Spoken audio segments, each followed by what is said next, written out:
الحمد لوليہ والصلاة علی نبیہ وعلی آلہ واصحابہ المتأدبین بآدابہ اما بعد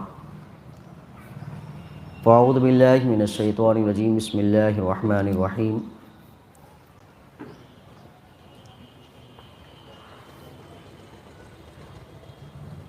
ولولا فضل اللہ علیکم ورحمتہ لاتبعتم الشیطان الا قلیلا صدق اللہ العظیم اللہم نبر قلوبنا بالقرآن وزین اخلاقنا بالقرآن وادخلنا الجنة بالقرآن ونجنا من النار بالقرآن قال اللہ تبارک وتعالی فی شان حبیبی وعظمت رسولی ان اللہ وملائکتہ یصلون علی النبی یا ایہا الذین آمنوا صلوا علیہ وسلموا تسلیما اللہم صلی وسلم بارک علی محمد معد الجود والکرم وآلہ وبارک وسلم صلاۃ و سلام علیک یا رسول اللہ صلی اللہ تعالی علیہ وسلم۔ معزز سامعین، خطبہ مسنونہ میں ایک آیت کریمہ کے حصے کی تلاوت کا شرف حاصل کیا۔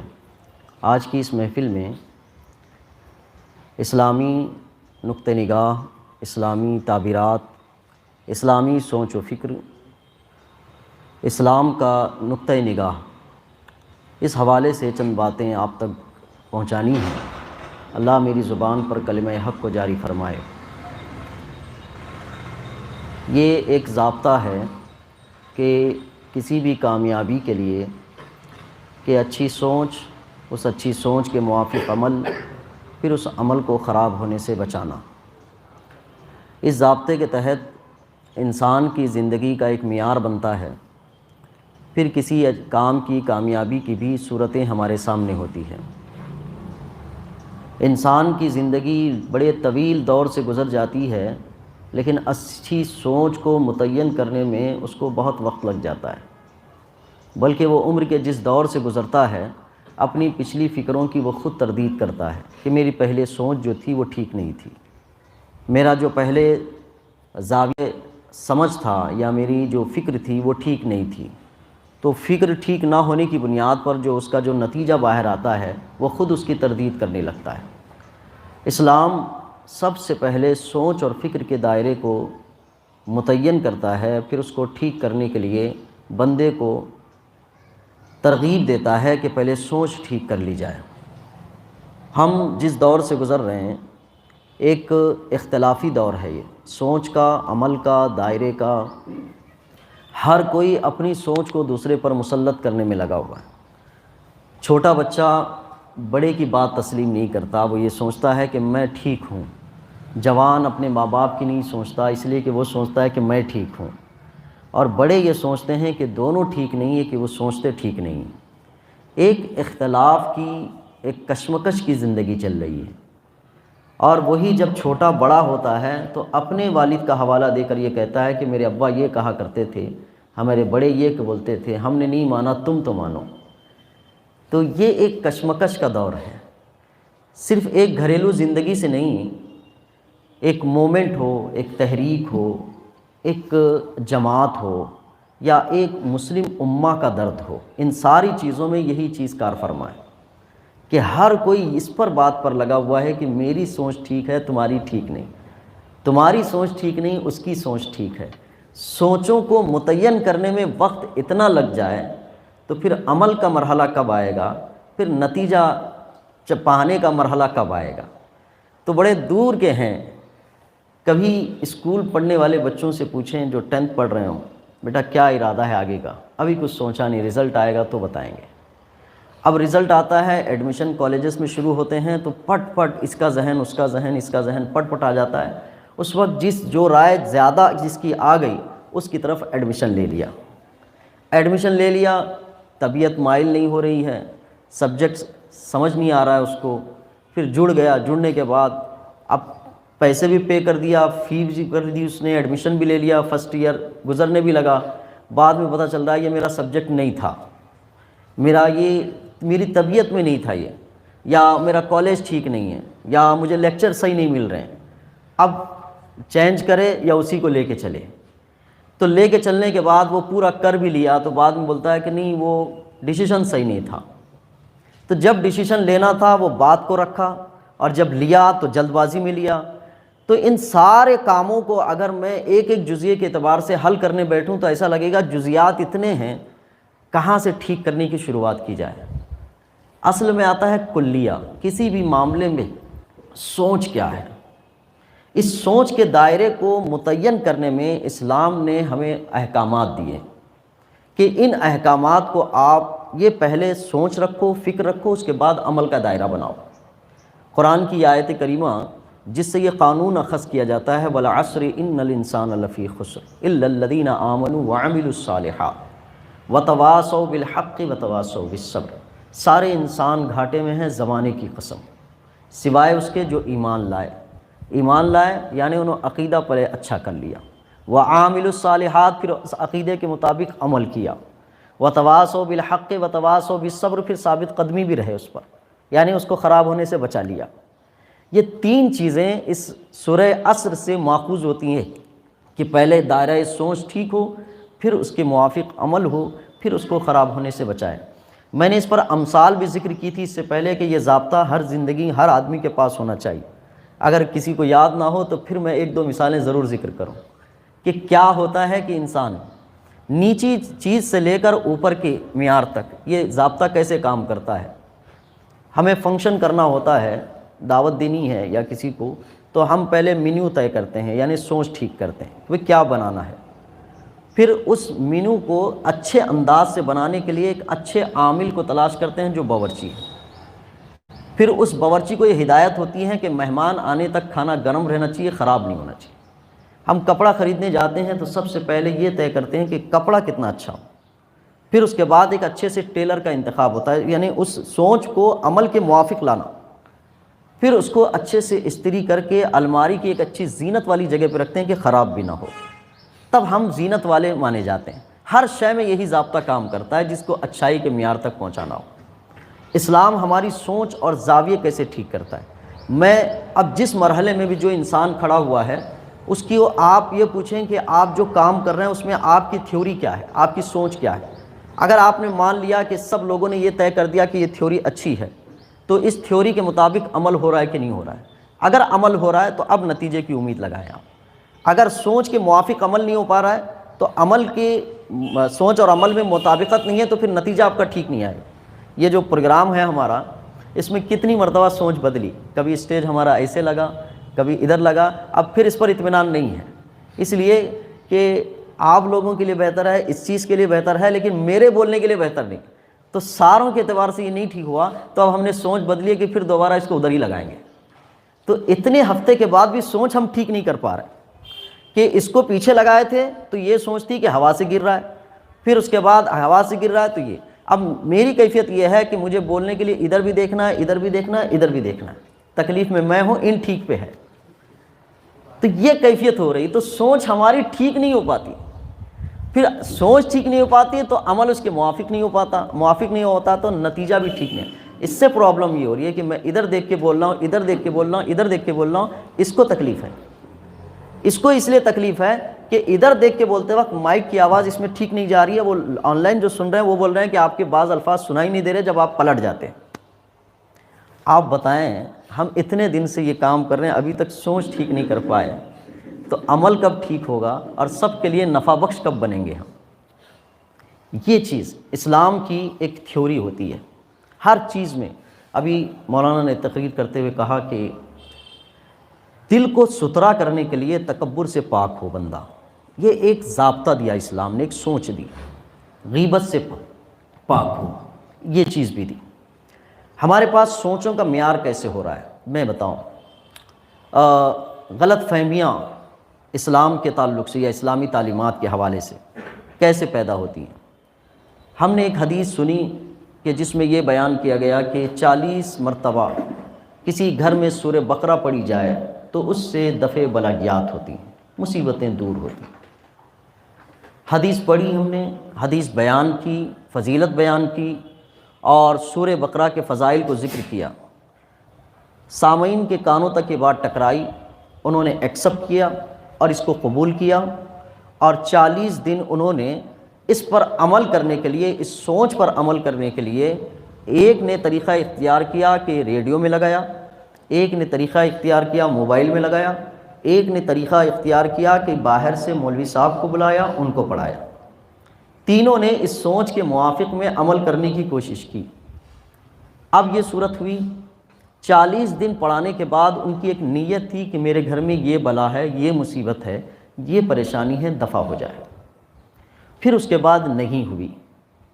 اب نہیں ہونے کے بعد وہ پریشانی باقی ہے، وہ مصیبت باقی ہے، یا وہ بلا نہیں گئی، تب سوچ کیا بنتی ہے ان کی سوچ یہ بنتی ہے کہ اتنا پڑھانے کے بعد بھی یہ نہیں ہوا۔ ٹھیک ہے، پہلے تو میں یہ طے کروں کہ سوچ ٹھیک تھی، عمل اس کے موافق ہوا کہ نہیں ہوا، نتیجہ آپ کا آیا کہ نہیں آیا۔ اس معاملے میں کنفیوز۔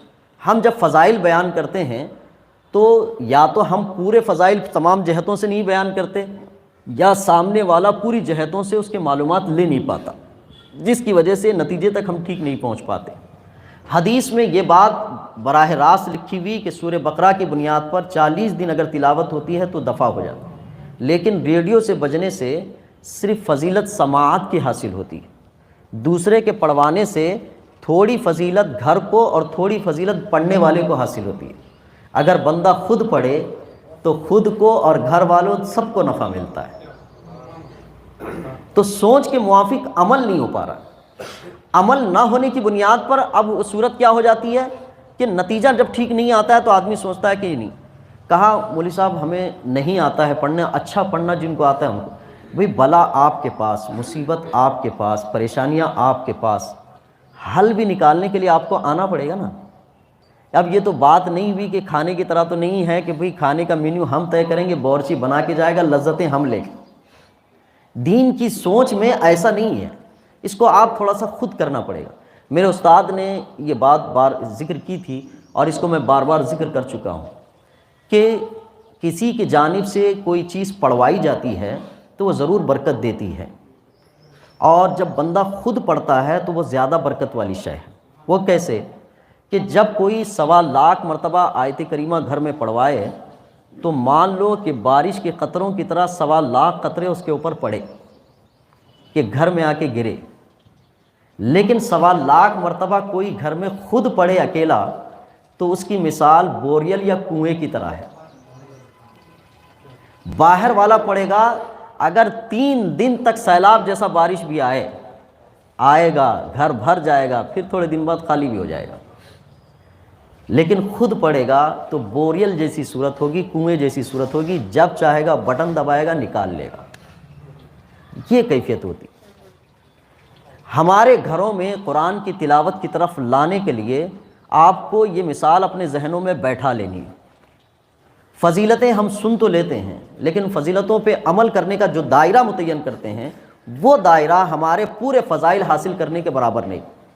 تو اس سوچ اور دائرے کو لے، اس چیز میں اس صورت میں ہوتا یہ ہے کہ پھر حدیث پر سے ایمان اٹھنے لگتا ہے کہ 40 دن پڑھا بھی لیا، بلا نہیں جا رہی، مصیبت نہیں جا رہی، ارے انہوں بولے تھے مولوی صاحب لیکن ہوا نہیں، اب کیا کرنا، دوسرا طریقہ کیا ہے۔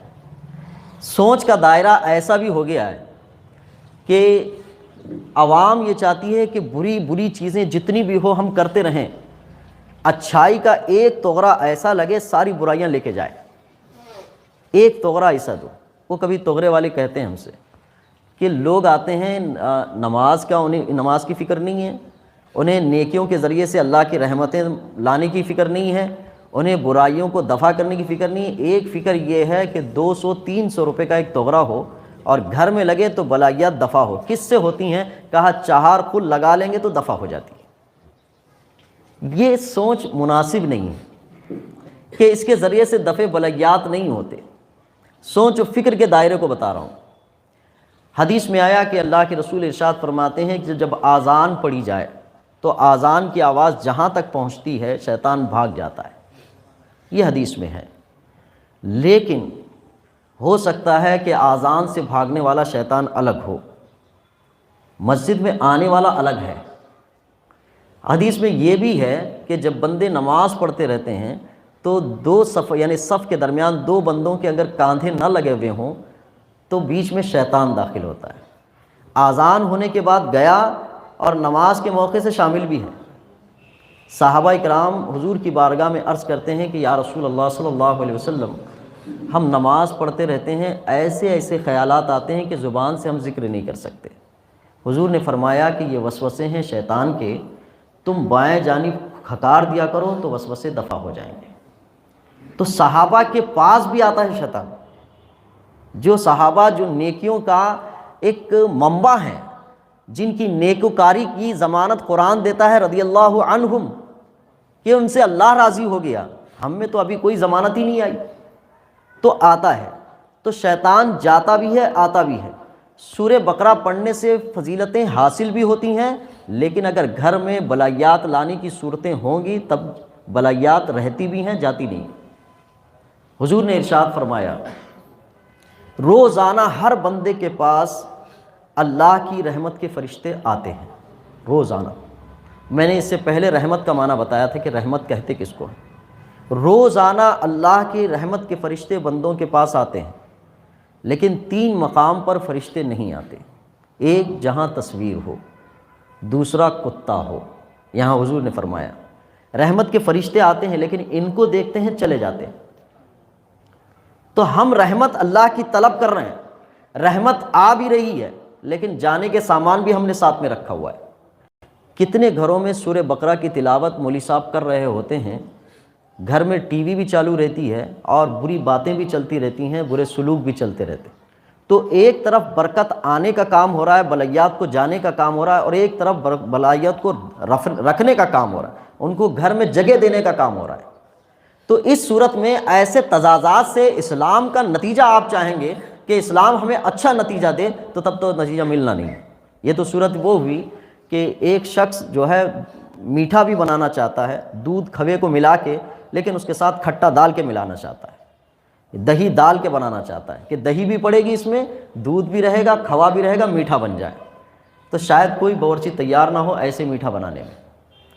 ہم نے اپنے اسلام کے مزاج میں ایسی طبیعتوں کی آمیزش کر دی کہ اب اسلام کے معاملے میں نتیجہ اچھا چاہتے ہیں۔ میں اس لیے کہہ رہا ہوں کہ تقریریں ہر مسجد سے ہو رہی ہیں، اسلام کی باتیں ہر مسجد سے ہو رہی ہیں، ہر مسجد سے اصلاح معاشرہ کی کام ہو رہا ہے، اصلاح عقیدہ کے کام ہو رہا ہے، لیکن لے جا کے ہمیں مکس کر رہے ہیں، مکس وہیں کر رہے ہیں جہاں پہ اپنی طبیعتوں کا دخل ہے، جس کی وجہ سے وہ نتیجے تک نہیں پہنچ پا رہے۔ جب نتیجے تک نہیں پہنچ پا رہے تو جو لوگ شروع مجلس سے بیٹھنے کے عادی تھے وہ آخر مجلس میں آ رہے ہیں، کچھ تو بعد میں ہی آ رہے ہیں۔ ان کا ایمان اٹھتا جا رہا ہے کہ یہ سب بولنے کی باتیں ہو نہیں پا رہی ہے، یہ سب بات نہیں بن پا رہی، ہم اس کے فضل حاصل کر پا رہے، ہم ان کی برکتیں نہیں پا رہے۔ تو انسان چاہتا ہے کہ وہ ساری چیزیں، کبھی ہم شادی میں جاتے ہیں، لوگ فاتحہ دلواتے ہیں ہم سے کہ آئے مولانا دیگوں پہ فاتحہ دلائیں، برکت کی دعا ضرور کرتے ہیں، برکت کی دعا۔ اور ہمارا عقیدہ ہے کہ برکت کی رب کے حضور بارگاہ میں دعا کریں کہ مولا برکت دے تو برکت دیتا ہے، یہ ایمان ہے۔ میرے حضور نے فرمایا کہ جب کھانے کا نوالا اٹھاؤ تو بسم اللہ پڑھ لیا کرو، برکت کی دعا کرنے کا، برکت کا ہے، میرا ایمان ہے۔ لیکن حضور نے یہ بھی فرمایا کہ کھانے کو دائیں جانب سے کھاؤ اور کھانے کا کوئی نوالا نیچے نہ گر جائے، پتہ نہیں کھانے کے کس حصے میں تمہاری برکت رکھی ہوئی۔ تو برکت کس حصے میں رکھی ہوئی ہے یہ حضور نے بھی فرمایا۔ تو وہ برکت اٹھنے کے کام اور یہ برکت آنے کے کام، 1000 کی دعوت ہوتی ہے، 800 یا 900 کو بھی کفایت نہیں کرتا، کھانا ختم ہو جاتا ہے۔ برکت تو کی گئی تھی لیکن سب کھانے والوں نے نیچے نیچے چھوڑ دیا۔ یہ دعوت کرنے والے اور دعوت کرانے والے دونوں کے لیے اسلامی تعلیمات میں۔ اب بندہ کرتا ہے کہ بن دعوتی آ گئے تھے، فلاں آ گئے تھے، ان پہ ڈال رہا ہے، لیکن بے برکتی کے کام جو خود نے کیے ہیں وہ اس پہ نہیں ڈال رہا ہے۔ میرے حضور فرماتے ہیں 2 کا کھانا 3 کو کفایت کرتا ہے، 3 کا کھانا 5 کو کفایت کرتا ہے، یہ برکت ہوتی ہے۔ اب ایمان اٹھتا جا رہا ہے، ایمان اٹھتا جا رہا ہے۔ مجھے خاص کر جب لوگ بلاتے ہیں تو مجھے ایسا محسوس ہوتا ہے کہ ان کے ایکسپریشن سے کہ حضرت آئیں گے اور فاتحہ پڑھیں گے تو پھر برکت ایک کو بھی کھانا کم نہیں پڑے گا، محسوس ہوتا ہے۔ لیکن میری نظر تو اس پہ ہے کہ جو لوگ کھا کے آدھی ٹانگ کھا رہے ہیں، آدھی ٹانگ باہر ہی رکھ رہے ہیں، چاول کے دانے وہاں گرے ہوئے ہیں، فلاں جگہ گرے ہوئے ہیں، بانٹتے وقت گرے ہوئے ہیں، میری نظر تو اس پہ بھی پڑی ہوئی ہے۔ وہ برکت اٹھنے کے کام ہے، اور جب برکت اٹھنے کے کام پورے 800 لوگ مل کے کریں گے، ایک آدمی برکت کی دعا کرے گا تو رحمت کے فرشتے کس کے پاس آئیں گے؟ وہ تو دور بھگانے کے کام کیے جا رہے ہیں۔ اس سے مسئلہ یہ نہیں ہے کہ کس کا نقصان ہو رہا ہے، میں کہہ رہا ہوں اس سے اسلام کی تعلیمات پر یقین اٹھتا جا رہا ہے اور مومن اس کو کہا گیا ہے کہ جو یقین رکھتا ہے اسلامی تعلیمات پر، مومن اس کو کہا جاتا ہے کہ مومن کی کیفیت یہ ہے۔ ایسی سوچ کے دائرے اتنے طویل ہوتے جا رہے ہیں ہر شے میں۔ ایک سوچ ہماری یہ ہے، اسلام سچا مذہب ہے، اسلام حق ہے، اسلام بلند مذہب ہے، اسلام ہر ضابطۂ حیات کے ہر شعبے میں رہنمائی کرتا ہے، لیکن اسلام بلند ہے۔ آج ہم دیکھ رہے ہیں مسلمان کمزور ہیں، مسلمان ذلت کے درجے پہ ہیں، مسلمان خواری کے درجے پہ ہیں، مسلمان پسماندہ ہیں، یہ ساری چیزیں۔ اسلام کی بلندی سربلندی اسلام کے ماننے والوں کے اعتبار سے اور اسلام پر عمل کرنے والوں کے اعتبار سے۔ قرآن کا یہ اعلان کہ وَأَنْتُمُ الْأَعْلَوْنَ إِن كُنتُم مُؤْمِنِينَ، مومن یہ کیفیت یہ ہے کہ مومن کی حیثیت سے وہ رہے گا تو اس کو سربلندی ملے گی۔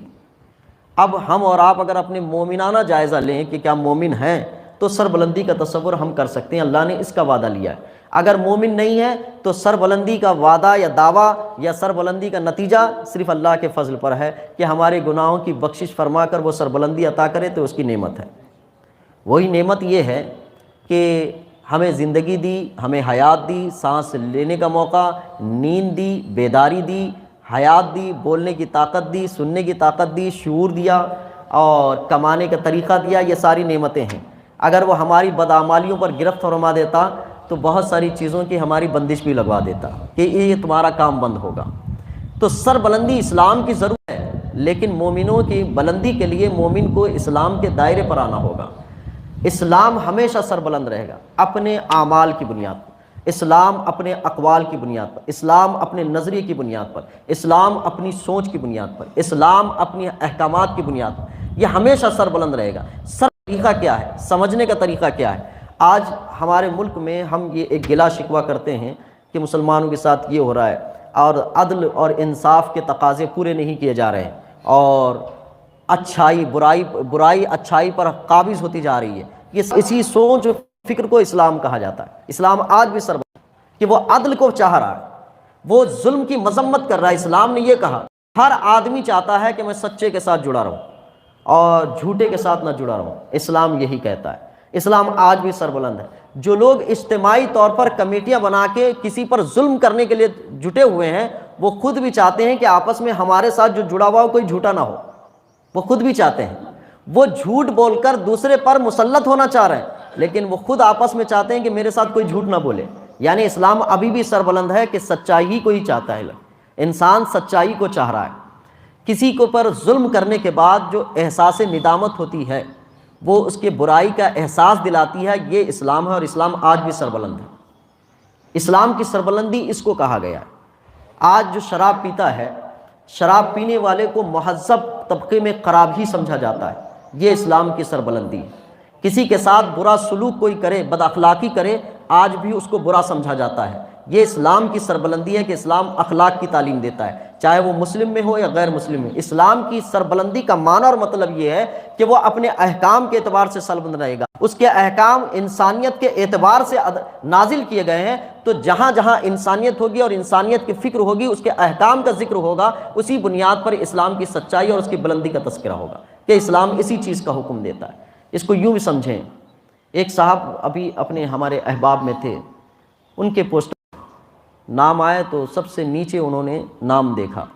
ان کے چاہنے والوں نے ان سے کہا کہ آپ کا نام بڑا نیچے دیا گیا ہے، مناسب نہیں، آپ کی حیثیت کے اعتبار سے تو اوپر نام آنا چاہیے، تو آپ کی حیثیت کے اعتبار سے اوپر آنا چاہیے۔ ایک نے کہا، دو نے کہا، تین نے کہا، چار نے کہا۔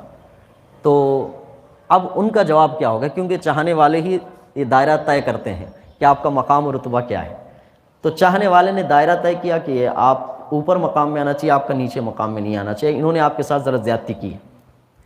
تو انہوں نے جواب دیا کہ نام اوپر آنے کا مطلب کیا ہے، عزت اور مقام، اور آپ نے جو احساس کیا ہے یہی تو مقام ہے میرا۔ پوسٹر میں لانے کا مطلب بھی یہ تھا کہ دلوں میں جگہ بنے۔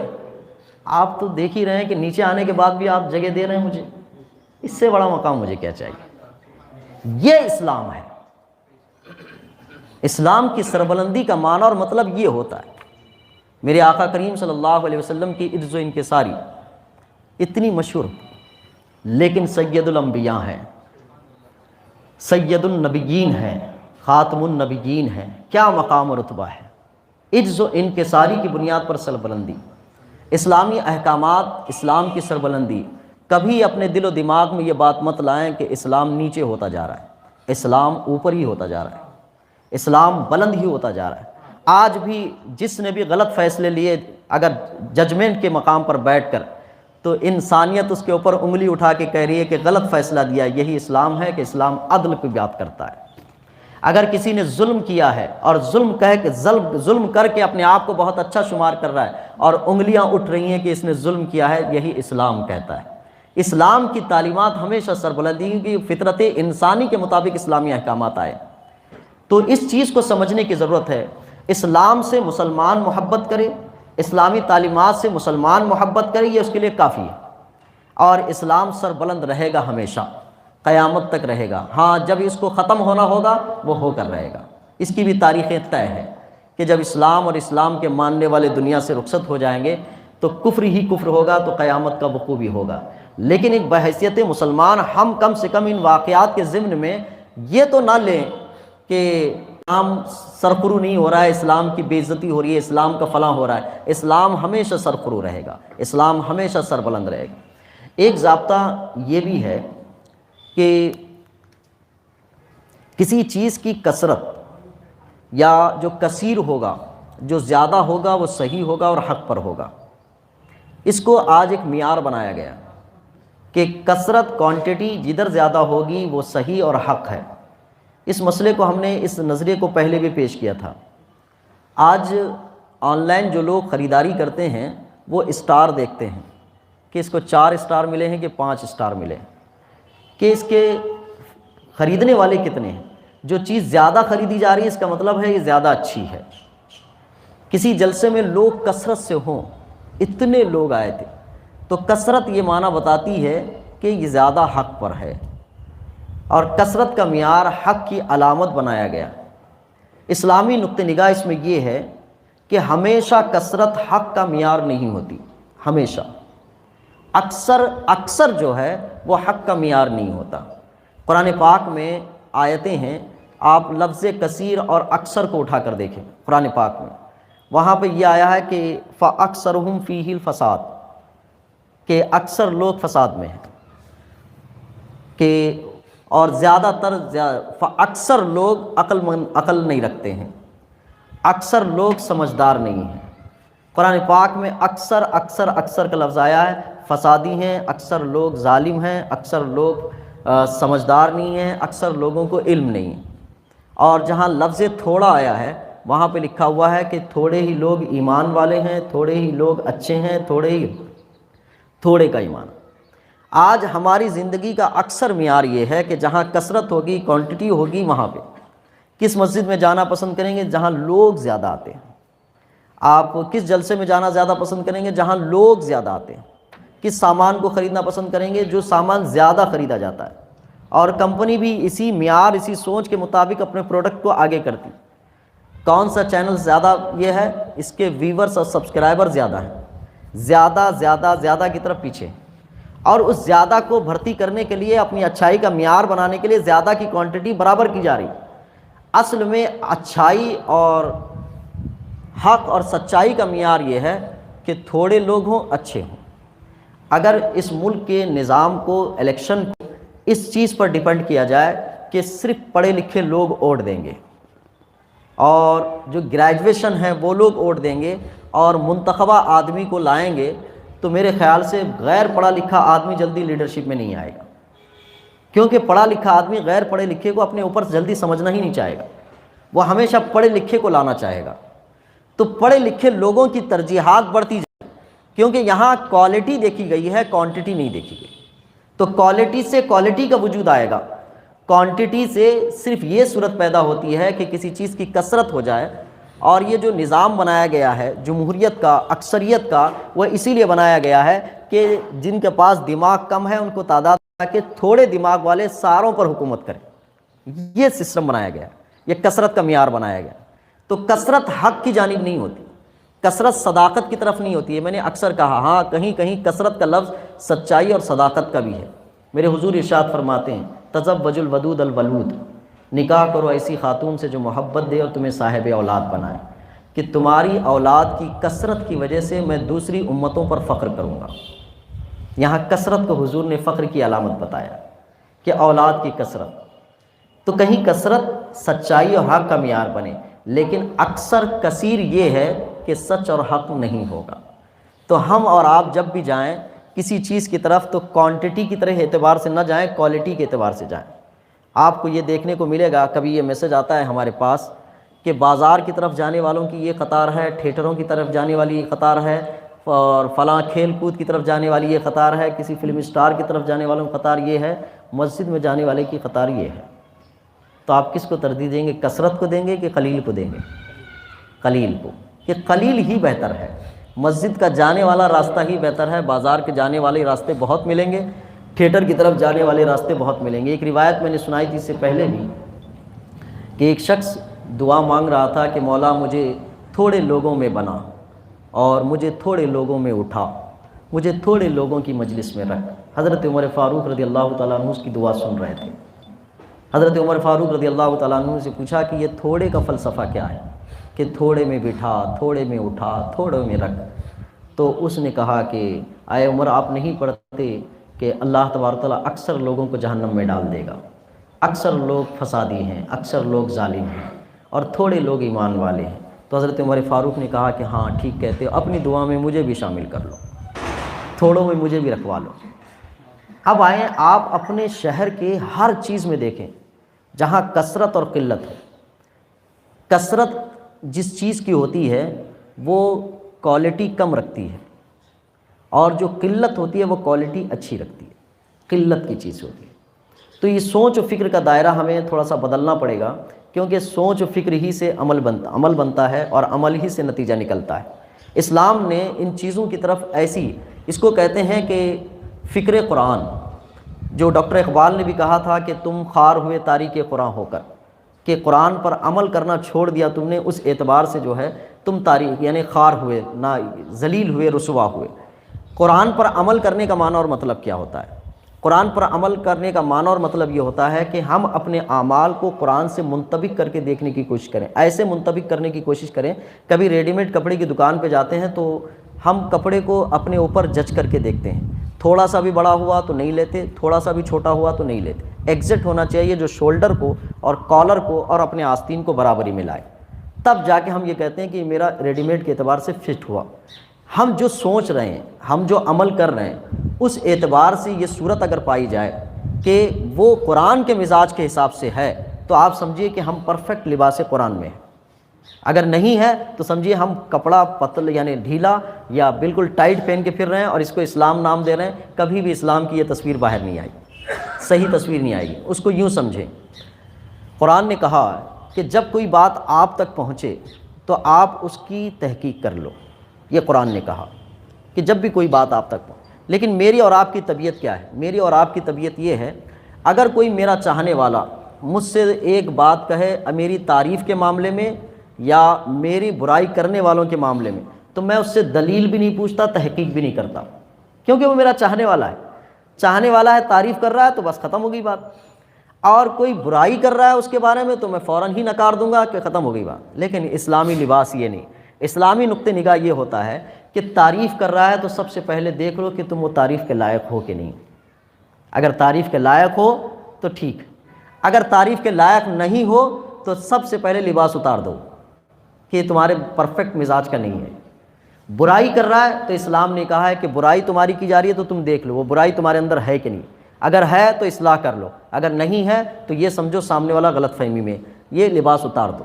اس کو کہا جاتا ہے کہ یہ صورت۔ لیکن اب اس سوچ و فکر جو قرآن نے دی ہے، اس سوچ و فکر کو چھوڑ کر ہم اپنی فکر پر یہ کرتے ہیں، اگر کوئی تعریف کرنے والا مل گیا تو من و ان قبول کر لیا، پوچھا تک نہیں کہ واقعتاً ہے کہ نہیں۔ اور برائی کرنے والا مل گیا تو یہ بھی نہیں پوچھا کہ برائی ہے کہ نہیں ہے، فوراً نکار دیا کہ یہ تو ہے ہی نہیں، یہ میرا تو دشمن ہے، یہ میرا تو مخالف ہے، یہ کہہ دیا، اس کو ہٹا دیا۔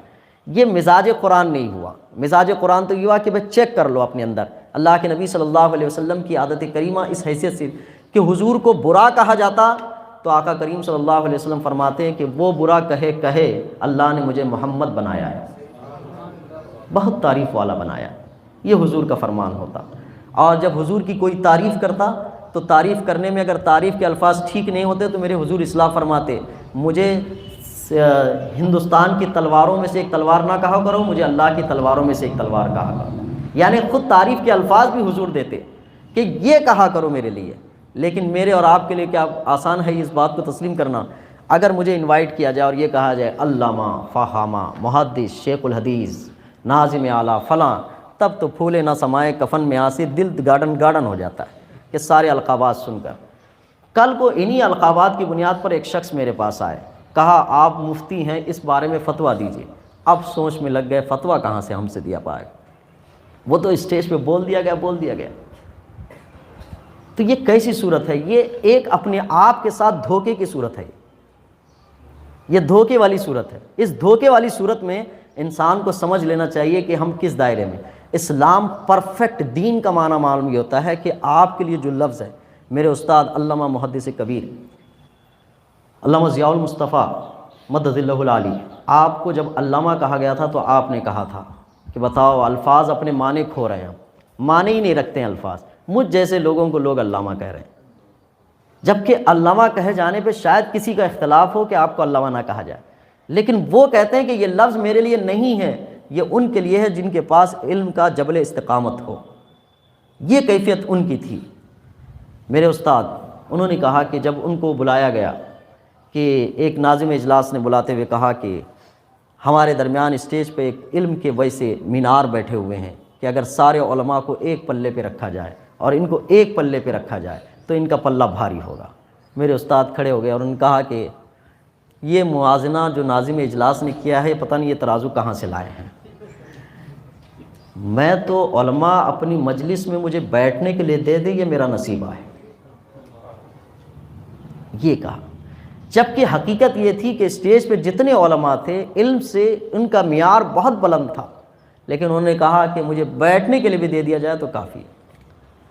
تو یہ جو چیزیں ہوتی ہیں معیار، اس کو کہتے ہیں قرآن کا مزاج، اس کو کہتے ہیں اسلام کا مزاج، کہ آپ اپنے آپ کو جانچ لو کہ جو چیز آپ سے کہی جا رہی ہے آپ اس لباس کو اپنے اندر ڈال کے دیکھو ٹھیک ہو رہے ہیں، یا فٹ ہو رہا ہے یا ڈھیلا ہے۔ اگر آپ اپنی تعریفوں کے غبارے میں جینے کے عادی ہو تو ڈھیلے کپڑے پہن کے نکلو، جب بھی کوئی آئے گا ایک سوراخ مارے گا سارا اتر جائے گا۔ مفتی کہلوا لو، محدث کہلوا لو، شیخ الحدیث کہلوا لو، سب کچھ کہلا لو، لیکن حدیث کی جب مطالبہ آپ سے کیا جائے تو آپ بتانے کے لائق بھی رہ جاؤ کہ آپ سے بتایا بھی جائے۔ تو مزاج یہ ہو کہ ہمارے اندر خود پرستی کا جو مزاج پیدا ہوا ہے یہ اسلام کا مزاج نہیں۔ میں اس لیے ان سارے نکات کو اس لیے پیش کر رہا ہوں کہ ایک ہے مومن ہونا، ایک ہے قرآن کے اعتبار سے مومن ہونا۔ تو ہم مومن ہیں قبول کرنے کے اعتبار سے، جیسے کبھی کہتے ہیں لوگ سنی ہیں سن کے سنی ہوئے ہیں لیکن سنت پر عمل کر کے سنی نہیں ہوئے ہیں، جیسے اسی طرح سے ہم مومن ہیں لیکن قرآن کے مومن نہیں ہیں۔ اس بنیاد پر ہماری سربلندی نہیں ہو رہی ہے، ہمارا وقار بلند نہیں ہو رہا ہے، ہماری عزت و سرخروئی آگے نہیں بڑھ رہی ہے۔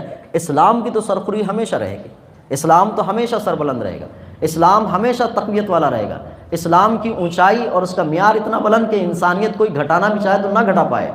ہاں مسلمان نیچے اوپر ہوتے رہیں گے۔ نیچے کب ہوں گے؟ جب مزاج قرآن سے دور ہوں گے۔ نیچے کب ہوں گے؟ جب رسول گرامی وقار صلی اللہ علیہ وسلم سے رشتہ کمزور ہوتا جائے گا۔ نیچے کب ہوں گے؟ جب قرآن سے محبتیں اور اس کی جو کیفیت ہے اس سے دور ہوتے رہیں گے، نیچے ہوتے رہیں گے۔ بڑھیں گے کب؟ اسی حیثیت سے بڑھیں گے جب ہمارا تعلق قرآن سے مضبوط ہوتا جائے گا، صاحب قرآن سے مضبوط ہوتا جائے گا۔ میں نے چند مثالیں اس لیے ذکر کر دی ہیں کہ سوچ و فکر کا دائرہ اسلامی تعلیمات سے جو اٹھتا جا رہا ہے، جو محسوس کر رہا ہوں میں نے اس کو سمجھانے کی کوشش کی ہے کہ ہم تضادات والی زندگی جی رہے ہیں۔ تضادات والی زندگی کیا جی رہے ہیں کہ فضائل بھی چاہتے ہیں، برائیاں بھی نہیں چھوڑنا چاہتے۔ ہم چاہتے ہیں کہ نیکیاں بھی آئیں اور برائیوں کی عادت بھی نہ چھوٹیں۔ ہم چاہتے ہیں کہ فجر میں نہ بھی اٹھیں لیکن اللہ کی رحمت جو فجر میں رزق دینے کے لیے آئی تھی وہ بھی ملے۔ ذرا مشکل کام ہے، اللہ نے نظام کائنات کو ایسے ترتیب نہیں دیا ہے۔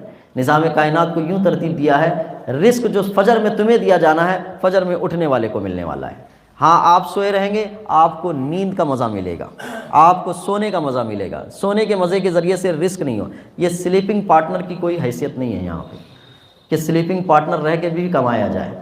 یہاں پہ تو یہ ہے کہ محنت کرو، مزدوری کرو، پسینہ بہاؤ اور اللہ کے یہاں سے رحمت بٹورو۔ یہ طریقہ ہے۔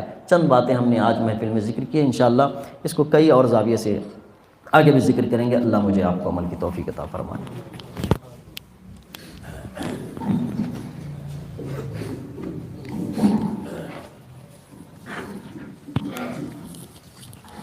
تم پر لاکھوں سلام، تم پر لاکھوں سلام حبیبی، تم پر لاکھوں سلام، تم پر لاکھوں سلام، سب سے اعلیٰ عزت والے غلب و قہر و طاقت والے، سب سے اعلیٰ عزت والے غلب و قہر و طاقت والے، حرمت والے کرامت والے،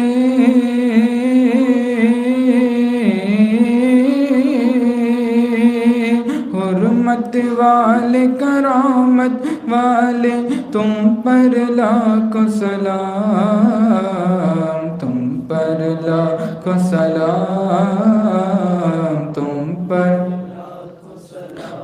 حبیبی، تم پر لاکھوں سلام، تم پر لاکھوں سلام، عرش علا پر رب نے بلایا، اپنا جلوہ خاص دکھایا، عرش علا پر رب نے بلایا، اپنا جلوہ خاص دکھایا، خلوت والی جلوت والے،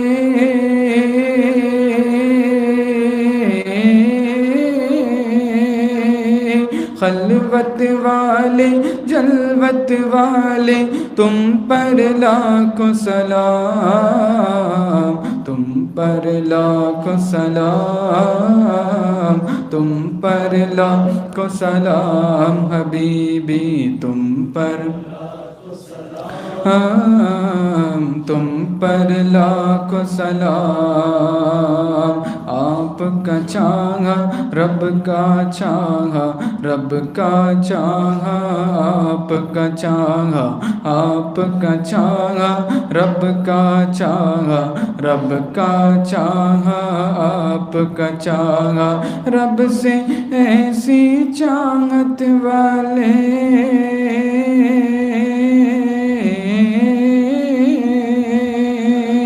رب سے ایسی چاہت والے، تم پر لاکھوں سلام، تم پر لاکھوں سلام، تم پر لاکھوں سلام حبیبی، تم پر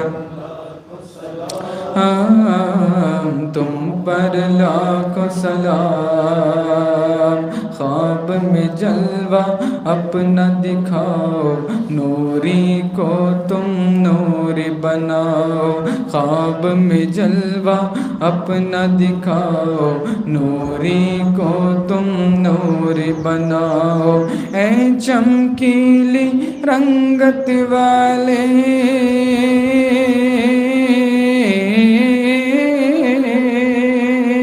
اے چمکیلی رنگت والے، تم پر لاکھوں سلام، تم پر لاکھوں سلام، تم پر لاکھوں سلام حبیبی، تم پر لاکھوں سلام، تم پر لاکھوں سلام۔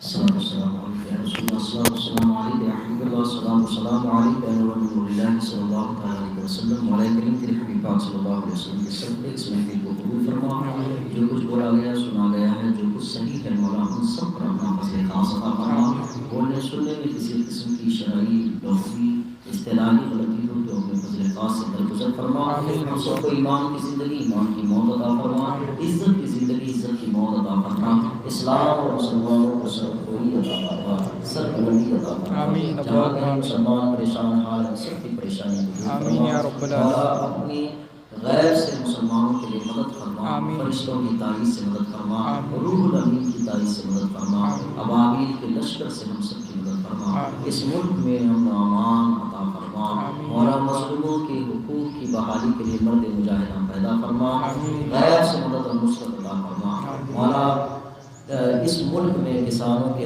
حق میں فیصلے اور کسانوں کی تائید میں تائید عطا فرما، مولا جہاں جہاں مظلوم ہیں ان سب کے مظلوموں کی فریاد رسی کو باب استجاب میں جگہ عطا فرما، شرف قبولیت عطا فرما، جو مانگا ہے وہ عطا فرما، جو دارائن میں خیر و برکت ہو وہ سب بھی ہمیں عطا فرما، الہی خیر گردانی بحق شاہ جیلانی ان اللہ و ملائکتہ یصلون علی النبی یا ایھا الذین آمنوا صلوا علیہ وسلموا تسلیما، اللهم صل وسلم علی محمد وعلى آله وصحبه وسلم، سبحان ربك رب العزة عما يصفون وسلام على المرسلين والحمد لله